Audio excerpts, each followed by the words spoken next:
When I first became a Christian, one of the strange practices I had to get used to was all the singing that Christians did. They loved to sing together in public. Now, up until that point, my public singing repertoire was very limited. Actually, it was kind of 3 songs.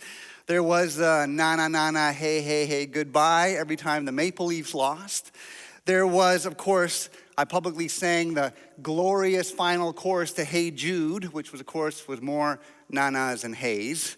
And third, there was this unwritten rule in my high school that whenever our high school rock anthem, You Shook Me All Night Long, came on, you stopped what you were doing, you put your hand over your heart, and you joined in the rock with the boys from AC/DC.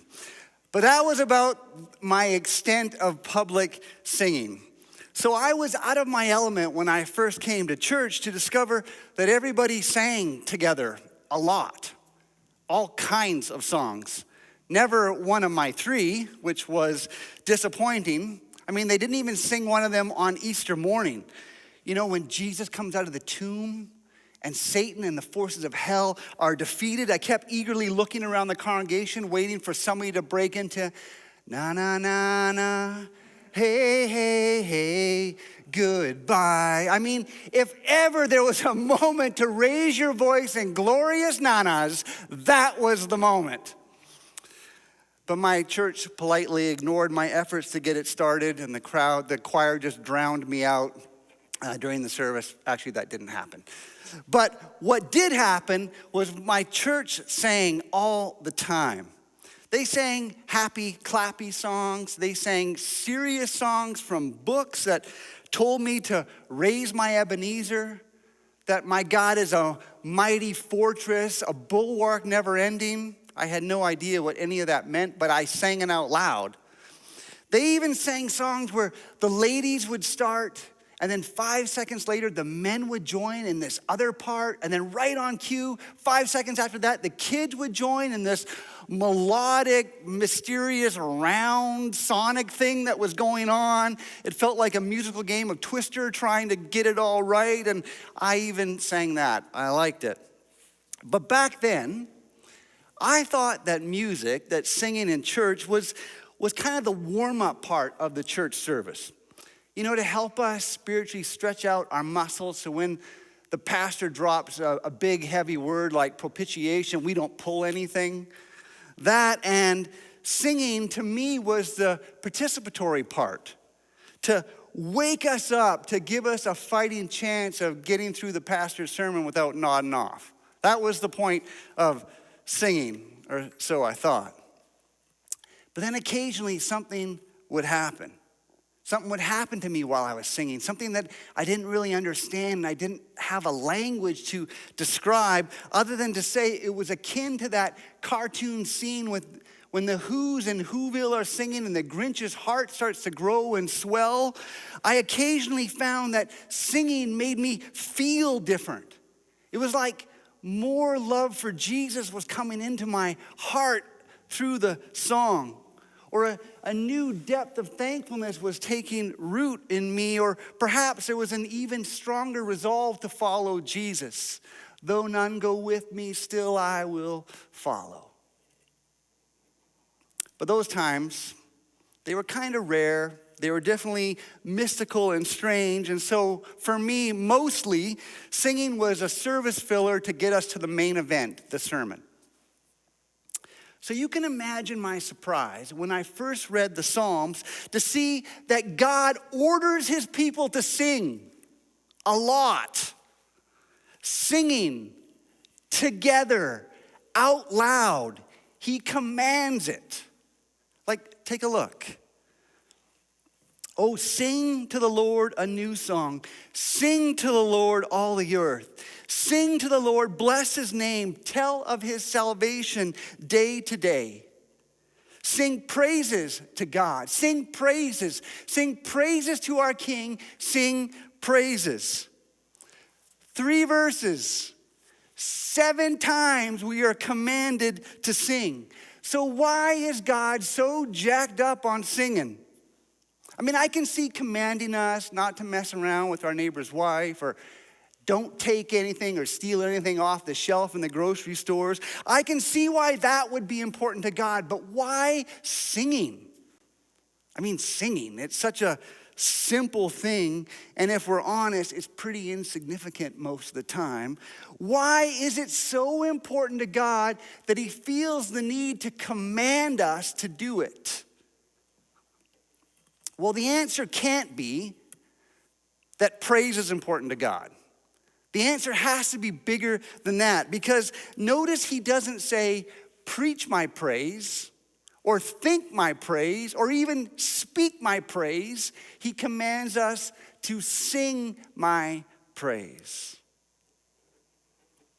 Well, the answer to why God is so passionate about our singing might surprise you.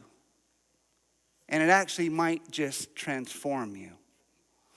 So I'm going to spend the rest of the time trying to answer that question for you. But before I launch into that, I just want to open up an umbrella of grace and just invite you to kind of come under this umbrella of grace. There's no judgment here. I say that because I imagine some of you are feeling a little bit fidgety at this point because you're not a singer.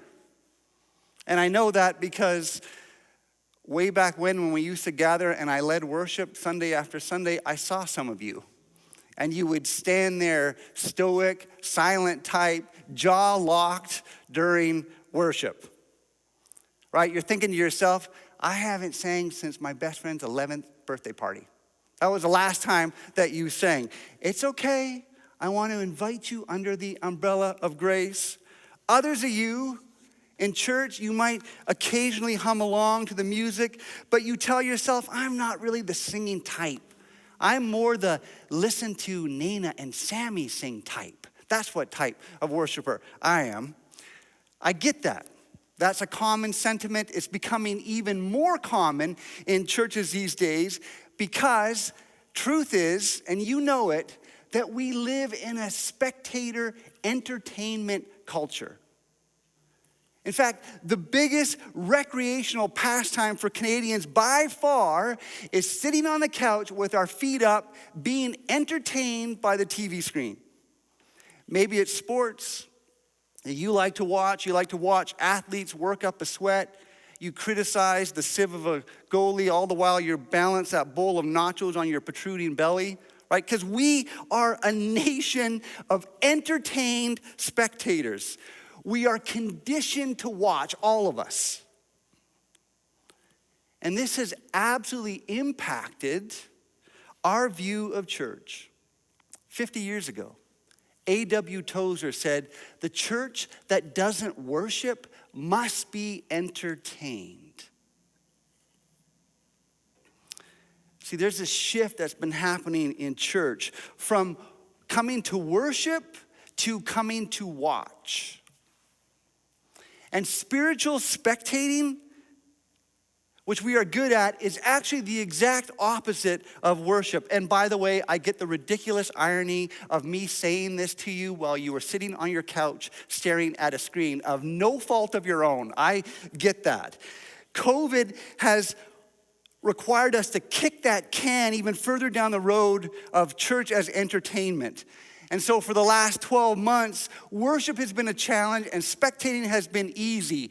And that's not your fault. It's one of the reasons why I hate these restrictions, and to be honest, why my patience for them is almost all run out. Because something predictable happens to us when we become worship spectators rather than participants. And what happens is your heart becomes apathetic and disconnected, and the weeds of cynicism and skepticism take root. There's a powerful story in the book of 2 Samuel chapter 6. The Israelites have retrieved the Ark of the Covenant, and the Ark of the Covenant is this physical object which God said he would manifest his presence with. God would tether his presence to this physical object, the Ark. And so God was with the ark. And so you can imagine that the Ark of the Covenant, it was the beating heart of the nation of Israel. And so when their enemy, the Philistines, captured the ark and took it back home with them as plunder, it was as if the heart of the nation was ripped right out of their chest. Well, after a bloody military campaign, King David recaptures the ark and he brings it back to Jerusalem. And David is leading the Jewish version of a Stanley Cup victory parade. It's a party. Everybody is out on the streets celebrating, singing, dancing. There's no regal, staunch formalities like you might find at Buckingham Palace. No, their king is leading this spontaneous, unabashed expression of joy and praise that is pouring out of the king and pouring out of the people. In fact, we read in 2 Samuel 6, verse 5, that David and the whole house of Israel were celebrating before the Lord with all kinds of wood instruments: lyres, harps, tambourines, sistrums, and cymbals. And we learn elsewhere that they were actually singing Psalm 24. Well, most of them are anyway. We read that there's at least one spectator. David's wife, Michal, she is up in the palace window. She's up in the clubhouse box seats, and she's watching it all unfold. And not only does she refuse to join in, but she rebukes David for doing so. We read, when David returned home to bless his own family, Michal, the daughter of Saul, came out to meet him, and she said in disgust, "How distinguished the king of Israel looked today." You can just hear the disdain dripping off her voice.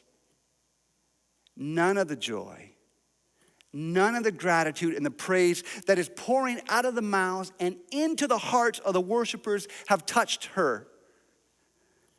Because the blessing of joy doesn't translate well from the playing courts of praise up to the box seats of watching. Praise and passion do not ride the rails of spectating. They just don't. And so later we read, Michal, the daughter of Saul, remained barren and childless throughout her entire life. And so David is trying to form us with this real life object lesson where he tells us that she was as barren physically as she was spiritually. No life, no vitality in her because no worship. Christianity is not a spectator sport. We don't pursue Jesus or experience his renovating life by vicariously watching others go after him.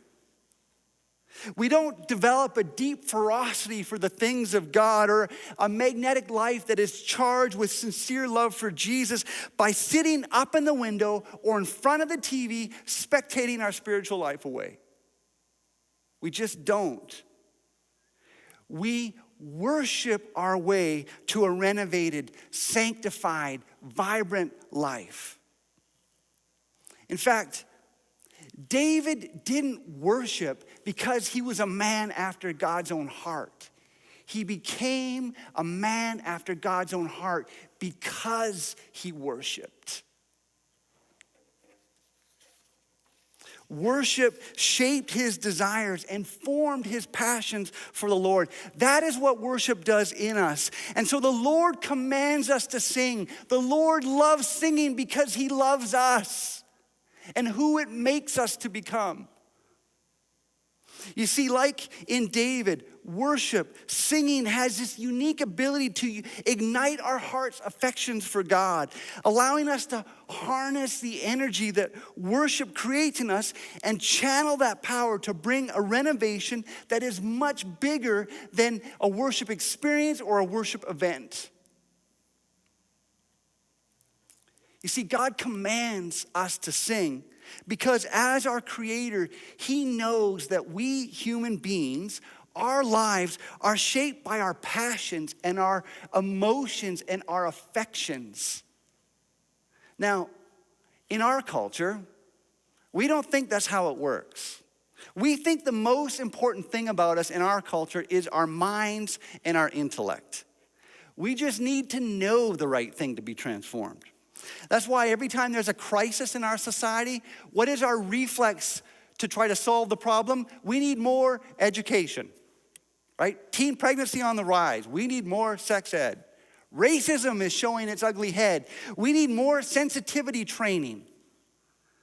See, this model pegs you and I first and foremost as intellectual, rational being. We're like bobbleheads with the most important part of us being our big wobbling brains. Now, I shared with you in the first sermon in this series how this cultural model has absolutely impacted how we view discipleship in the church. By and large, the Western evangelical church has focused its spiritual pursuit on the mind, on us just knowing the right things. Like if we can push more spiritual truths into our wobbling brains, if we just can know enough about Jesus, we will somehow become like Jesus. Now, we've been deeply conditioned to think this way. But hear me, information does not equal transformation. In fact, the model that says it does didn't come from Jesus. It came from a 17th century philosopher named René Descartes. Now, you may have never heard of him. It doesn't really matter. But you absolutely know and have been shaped by his famous tagline. He said, "I think, therefore I am." And so Descartes and the Enlightenment convinced the masses that the most important part of you is your rational, intellectual part. And so discipleship post-Enlightenment looks more and more like acquiring more data about Jesus, pushing more Jesus thoughts into our heads. Now hear me, information is important, but information alone never leads to transformation. If it did, we'd have a problem with why does the devil and the demons have so much accurate information about Jesus, but will never look anything like him. Hear me, your mind is a beautiful thing. As an apprentice of Jesus, you are called to be a learner. We are called to be renewed in our minds, to take our thoughts captive for Jesus. But there is a part of you even more important to your formation than your mind, and it is your heart. The heart. That part of you that is described in Scripture as the wellspring, the source of your affections, of your desires, your emotions, and your passions. Your heart is powerful. Dare I say, even more powerful to your formation than even your mind. Let me illustrate why I think that's true. Have you ever decided that it was time to start exercising and get in shape? Maybe you realize you've been spectating life away and you've been eating too many nachos and you're starting to get pudgy and soft. And so you decide that night, I'm going to change. I'm going to set the alarm for 6:30 in the morning and I'm going to get up and I'm going to go running. And so you rightly think this would be a good thing to do. This would be a wise and smart thing to do. And you can rationally list off all these reasons why getting up at 6:30 and going running is a good thing. And then you go to sleep. And the alarm goes off at 6:30, and what happens? Like, be honest. What happens? Well, if you're like me, you pound the snooze button over and over again, and I don't get out of bed. It doesn't matter what my brain is saying, right? The rational information at 6:30 in the morning hasn't changed of why running would be a good thing. What has changed? My heart. I don't get up because I don't want to get up. At 6:30 in the morning, my heart loves my warm bed more than my cold sneakers. And because of that, my bed wins almost all the time because my heart usually triumphs over my head. And it's true with you too. This is why you and I both know people who believe so staunchly and stoically on the sanctity of marriage, who blow up and ruin their marriage and have affairs. Why? Because their passion, their affection betrays their minds, their rational convictions. You see, when the heart and the mind are in harmony, there is a powerful life of destiny. When they are in conflict, there's a life in turmoil. Now, maybe you get out of bed at 6:30 in the morning and maybe you go running. Perhaps you have more willpower than I do, or maybe your heart is messed up and you actually like running when nothing's chasing you. I don't know. But here's what I do know. There are other areas in your life where you know your willpower isn't enough. Your willpower is not strong enough to strong arm your heart for very long. It is a small, dwindling resource, which is why if you are trying to implement the practices of fasting or prayer or Bible memorization on mere willpower alone, you're going to burn through those resources quick and you're going to quit the challenge. Even if your mind is convinced that the challenge is good. Because transformation requires a power that is bigger than just your reason, bigger than your intellectual acceptance of a truth declaration. And so Jesus isn't merely a teacher wanting to inform your intellect. He wants nothing less than to shape your wants, your desires, your longing, your heart. Because he knows that you won't just think your way into a passionate pursuit of God. You need power that is generated from your heart, from your emotions, from your affections to pursue the things of Jesus. And worship, more specifically singing, has the power to do just that. And so if you're a Christ follower, it's not, I think, therefore I am. It's, I sing, therefore I am. Worship, singing is the arena where God recalibrates our hearts and he redirects our desires, reinvigorates our love. And so worship isn't something that we do for God as if somehow he has forgotten how holy and great and glorious he is and he needs to be reminded by us. Worship is not for God. Worship is where he does something in us. Worship is the gymnasium where he forms our heart to bring the rational truth in our brain to vibrant, vivid life. And so God commands us to sing.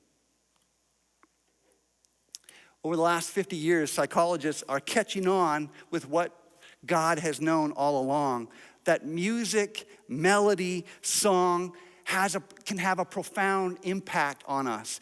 And you don't need to go to university to learn that. You just need to go to a Premier League soccer game. Get into a stadium filled with soccer worshipers, delighting in the beautiful game, absorbed in their team, and you watch what happens. What happens spontaneously? They break into song. They start singing and chanting, and the whole place starts vibrating. Why does that happen? It happens all over the world. Why does that happen? Because singing is not only our body's natural expression of passion, but singing together with others actually intensifies their pleasure, intensifies their enjoyment of the game. Because music, song has that kind of power to the heart. I don't know if you've ever seen the video. If not, Google it after this sermon and make sure that you watch it. It's a video of this old lady, and she's kind of slumped over in her chair. She's lost to the fog of Alzheimer's. She was once a renowned ballerina in another life, decades and decades and decades before. But now her body, her soul are withered by the cruelty of time and forgetfulness. And a care aid worker comes up to her and puts headphones on her, and she doesn't even acknowledge the headphones or acknowledge the worker. And then he starts to play music through the headphones, the music of the ballet Swan Lake, and something remarkable happens. Like a closed flower, right before your eyes, she begins to open and bloom. It's like the music touches something so deep in her soul, a place so deep that suffering couldn't even take away. And she comes to life, and her arthritic limbs start to move in this graceful, delicate dance from the ballet. As more music pours into her, more life pours out of her. If you haven't seen it, watch it. Why does that happen? Because music, singing are powerful. They are not mere fillers of a service. They are meant to ignite the heart. Singing is meant to shape and unleash our emotions. Now, some of you have been raised in a church that said emotions are bad. They're not. They're a part of who you are. Emotionalism is bad, right? Seeking a certain emotional experience because you want to feel it is bad. But having your emotions stirred by the Lord in joy or in lament, in sorrow, in praise, in desire for God is exactly what it means to be human and to worship. Jonathan Edwards, probably the greatest American theologian, he said this: the duty of singing praises to God seems to be appointed wholly to excite and express our religious affections. No other reason can be assigned why we should express ourselves to God in verse, he means song, rather than in prose, and to do it with music, but only that such is our nature and our frame, that these things have a tendency to move our affections. Here's a man who's done more to shape the mind about the glory of God.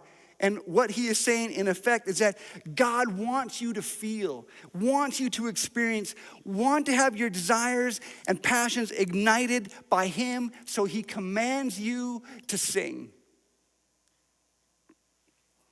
It's this practice of the body that gives power to unite the mind with our emotions, to unite the will with our affections. And when they are unified, oh, there's power. What does Jesus say? You shall love the Lord your God with all your heart, all your mind, all your soul, and all your strength. And singing is the act of uniting the mind, the soul, and the body, and igniting the heart. And that's why even Jesus, as he's heading to the Mount of Olives, to the Garden of Gethsemane, the night before he is going to be crucified, where he will experience in the Garden of Gethsemane the greatest test of his will, where his soul will be in anguish, where his mind is wrestling between taking the cup of God's wrath and passing it on. We read, after singing psalms, Jesus and his disciples went to the Mount of Olives. And don't miss the obvious thing that Jesus sang first, before the test of his will. Because his mind, his soul needed the sustaining power that comes from the heart's affections kindled in worship. How much more so do we? Come, let us sing to the Lord. Let us shout joyfully to the rock of our salvation. Let us come to him with thanksgiving. Let us sing psalms of praise to him. Notice that Jesus didn't sing on his own, but with his disciples. Notice that the call is not for you to sing as a singular individual, but us to sing together collectively. Worship was never meant to be a you on your own thing like this. It's why me singing with Sammy over in the corner in this big empty room is awkward. The only thing more awkward was when I was at home watching the service trying to sing with my family to the TV. That is awkward. And so full props to you. I get it. I'm grateful that we are able to pull off and do church like this, but hear me. There is an impotence in worship in this medium. Your heart needs to sing praise with others, shoulder to shoulder with them, or at least 2 meters apart with them. And so next week, we're going to do just that.